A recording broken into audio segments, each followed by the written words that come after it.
de la crisis que estamos viviendo.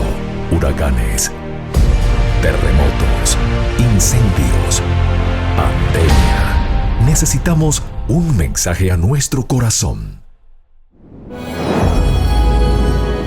Ministerio al pequeño rebaño. Reciban un saludo de parte de su amigo, el pastor Miguel Tirado. Hoy con otro episodio al pequeño rebaño. En esta ocasión el capítulo 10 del libro Hechos de los Apóstoles. Este capítulo se titula El primer mártir cristiano y está basado en el relato que aparece en el libro de los Hechos, el capítulo 6, versos 5 al 15 y el capítulo 6, verso 7. Y me acompaña el pastor Orlando González, y es una alegría que oremos juntos. Dios eterno, trae tu paz a nuestro corazón, llénanos del toque de tu Santo Espíritu y de comprensión de tu palabra. En el nombre de Jesús. Amén. Esteban, el más destacado de los 7 diáconos, era varón de profunda piedad y gran fe. Aunque judío de nacimiento, hablaba griego y estaba familiarizado con los usos y costumbres de los griegos, por lo que tuvo ocasión de predicar el evangelio en las sinagogas de los judíos griegos. Era muy activo en la causa de Cristo y proclamaba osadamente su fe. Eruditos rabinos y doctores de la ley entablaron con él discusiones públicas, confiados de obtener fácil victoria, pero no podían resistir la sabiduría y al espíritu con que hablaba. No solo hablaba con la virtud del Espíritu Santo, sino que era evidente que había estudiado las profecías y estaba versado en todas las cuestiones de la ley. Hábilmente defendía las verdades porque abogaba y venció por completo a sus adversarios. En él se cumplió la promesa: poned pues en vuestros corazones no pensar antes cómo habéis de responder, porque yo os daré boca y sabiduría, a la cual no podrán resistir ni contradecir todo lo que se os opondrán. Al ver los sacerdotes y magistrados el poder que acompañaba a la predicación de Esteban, le cobraron acerbo odio, y en vez de rendirse a las pruebas que presentaban, resolvieron acallar su voz matándolo. En varias ocasiones, sobornaron a las autoridades romanas para que pasasen por alto, sin comentario, casos en que los judíos habían hecho justicia por sus propias manos, juzgando, condenando y ejecutando presos de acuerdo con su costumbre nacional. Los enemigos de Esteban no dudaron de que también en este caso podrían seguir esta conducta sin peligro para sí mismos. Decidieron correr el riesgo, así que echaron mano de Esteban y lo llevaron ante el consejo del Sanedrín para juzgarlo. Llamaron a eruditos judíos de los países comarcanos para que refutasen los argumentos del preso. Saulo de Tarso estaba presente y tomó muy activa parte contra Esteban, aportando todo el peso de su elocuencia y la lógica de los rabinos, a fin de convencer a la gente de que Esteban predicaba falsas y perniciosas doctrinas. Pero Saulo encontró en Esteban un varón que comprendía plenamente los designios de Dios en la difusión del evangelio por las demás naciones. En vista de que no podían rebatir la clara y serena sabiduría de Esteban, los sacerdotes y magistrados resolvieron hacer con él un escarmiento, de modo que a la par de satisfacer su odio vengativo, impidiesen por el miedo que otros aceptasen sus creencias. Sobornaron a unos cuantos testigos para que levantaran el falso testimonio de que le habían oído blasfemar contra el templo y la ley. Los testigos declararon: le hemos oído decir que este Jesús de Nazaret destruirá este lugar y mudará las ordenanzas que nos dio Moisés. Mientras Esteban se hallaba frente a frente con sus jueces para responder a la acusación de blasfemia, brillaba sobre su semblante un santo fulgor de luz, y todos los que estaban sentados en el concilio, puestos los ojos en él, vieron su rostro como el rostro de un ángel. Muchos de los que contemplaron esa luz temblaron y encubrieron su rostro, pero la obstinada incredulidad y los prejuicios de los magistrados no vacilaron. Cuando interrogaron a Esteban respecto de si eran ciertas las acusaciones formuladas contra él, defendióse con clara y penetrante voz que resonó en toda la sala del concilio.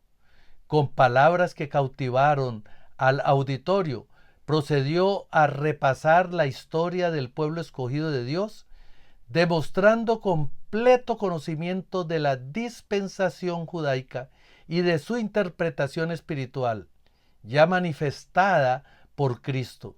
Repitió la palabra de Moisés referente al Mesías. Profeta os levantará el Señor Dios vuestro de vuestros hermanos como yo, a él oiréis. Evidenció su lealtad para con Dios y la fe judaica, aunque demostrando que la ley en que confiaban los judíos para su salvación no había podido salvar a Israel de la idolatría. Relacionó a Jesucristo con toda la historia del pueblo judío. Refirióse a la edificación del templo por Salomón y a las palabras de Salomón e Isaías. Si bien el Altísimo no habita en templo hecho de mano, como el profeta dice, el cielo es mi trono y la tierra es el estrado de mis pies. ¿Qué casa me edificaréis? Dice el Señor. ¿O cuál es el lugar de mi reposo? ¿No hizo mi mano todas estas cosas?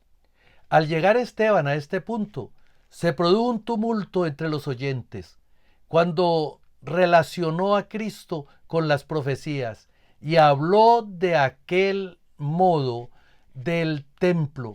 El sacerdote rasgó sus vestiduras, fingiéndose horrorizado. Esto fue para Esteban un indicio de que su voz iba pronto a ser acallada para siempre. Vio la resistencia que encontraban sus palabras y comprendió que estaba dando su postrer testimonio.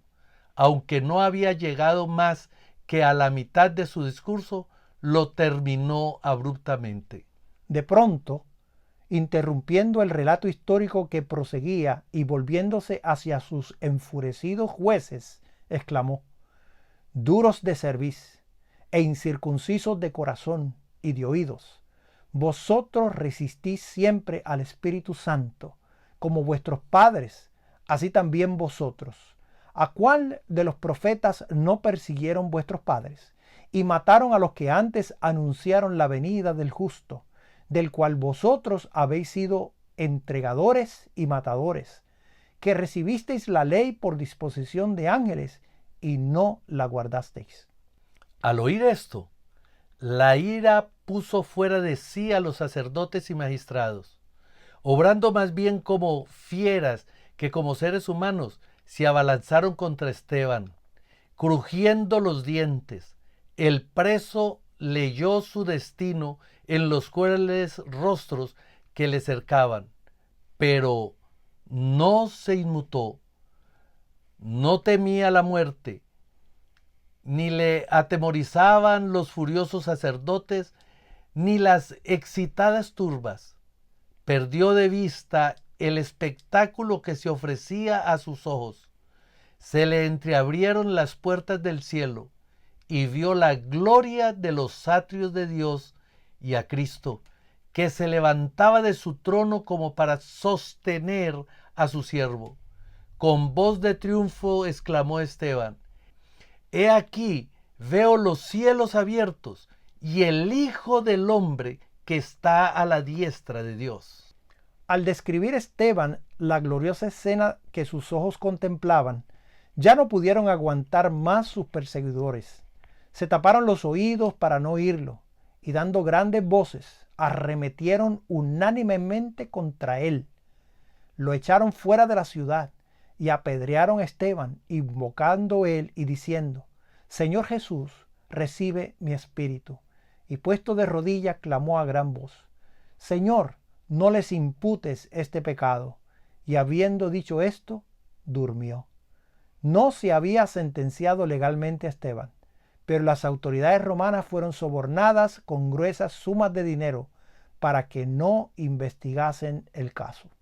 El martirio de Esteban impresionó profundamente a cuantos lo presenciaron.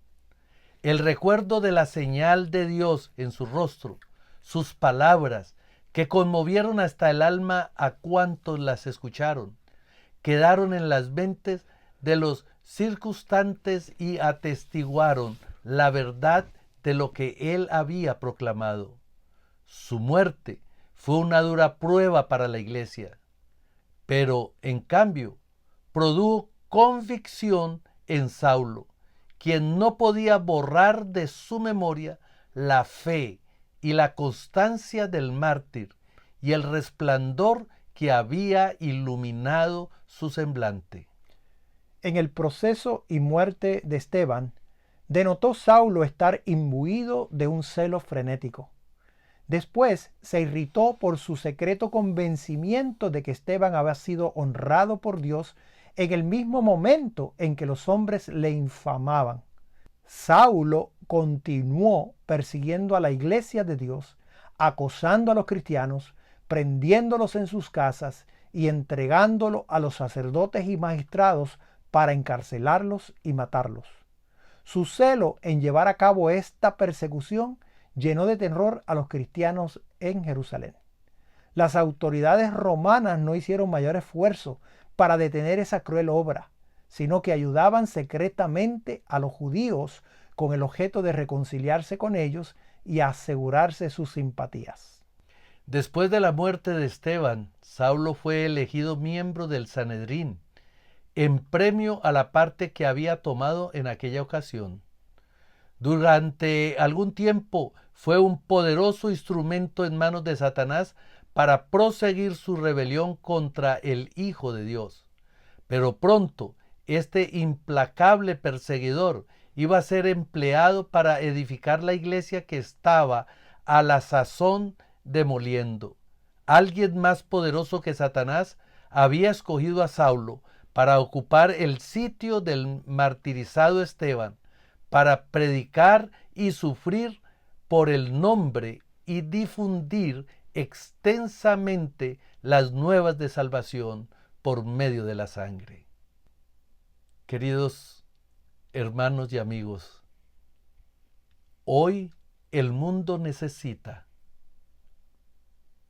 personas con el carácter de Esteban, que no tengan miedo, vergüenza, temor de testificar acerca de aquel que se encarnó para redimirnos y salvarnos. Aún en medio del martirio, el poder del Espíritu Santo tocó los corazones de muchos, incluyendo a los más acérrimos enemigos, para transformarlos en instrumentos de paz y de predicación de la palabra de Dios. Hoy Dios te llama a ti, solo a ti, para que te unas a ese pueblo maravilloso que ha de testificar con valor, con valentía, la palabra de Dios. Abramos nuestro corazón al Señor y dejemos que Él sea nuestro Rey, nuestro Señor, nuestro guía. Oremos. Amoroso Padre, al contemplar, Señor, la historia de Esteban y ver cómo tu Santo Espíritu lo fue guiando, le fue enseñando y le fue dando el don del martirio, queremos, Señor, pedirte de ese don, pedirte de esa santidad, de ese espíritu, de esa sabiduría, de tal modo que tu nombre sea glorificado donde quiera que vayamos. Gracias por historias como estas. Pudimos ver cómo Pablo fue transformado. Transfórmanos a nosotros también, en el nombre de Jesús. Amén. Amén. Esto ha sido un mensaje al pequeño rebaño. Compártelo con tus amigos. Dios te bendiga. Bendiciones.